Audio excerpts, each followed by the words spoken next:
So today we have some news on Old School Mobile, sort of, a little bit, just slap that music on. And other than that, there's like literally no updates today. That's a lie, there's actually 3 of them. So the only 3 updates to the actual live game today are as follows, and then after this, we'll talk about mobile and get some mobile footage up in there. So when asking a Slayer Master, I can't do it because I don't have the task, I think. When you ask a Slayer Master for help with a Turoth or Kurask task, the Master will now mention all leaf-bladed weaponry. I think before he only mentioned the sword with the spear or something, and now he mentions the battle axe and all that. I don't have one, but a rim staff, when it degraded and you were in combat, so say you were casting fire wave or whatever, fire surge with a rim staff, then it would degrade, it would interrupt your combat and stop you from attacking until you like clicked again. So that's been fixed. Then other than that, last week they forgot to change over the worlds for the PvP routes, and now world 43 is the PvP world rather than world 37. And that's all the updates for the for this week.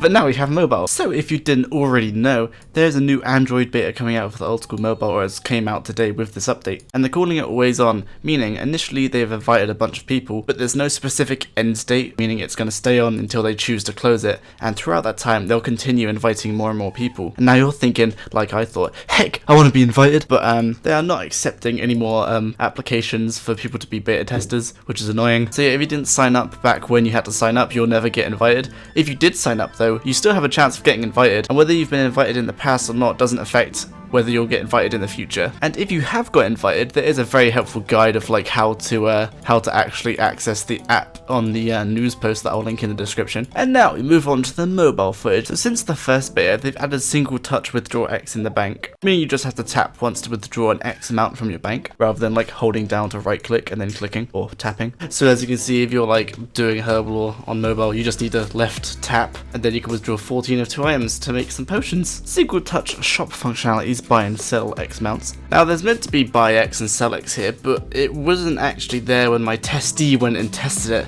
Haha, testy. But yeah, so I don't know if they forgot about that or what. Mobile exclusive controls tutorial, which is this one right here. And all this is, it just basically tells you how to play the game and what gestures do what. The changes that we haven't seen yet: it is no longer possible to access fixed mode on mobile, fixed mode being this mode that I'm using right now because I'm on desktop. Zoom settings will now persist over logout, so before if you zoomed all the way in and then you logged out, logged back in, you'd be zoomed all the way out, or you'd be set back to default, which is here I think. It is no longer possible to tap between the menu stones and the side of the screen, so it's sort of similar to, oh look, a genie, we all know what to put this on. So it's sort of similar to like clicking here. See how I'm able to click through the interface, like between the stones and the interface? Sort of the same thing for mobile, except these panels are against the side of your screen. The back button on your device will now act as an escape key, meaning it will close interfaces. Like if we do this and then I hit escape, bam, it closes it. The special attack button area has been made slightly larger because mobile stuff is hard to click. And next we just have some dynamic menus. So if you have one menu open, then you open up a skill guide, for example,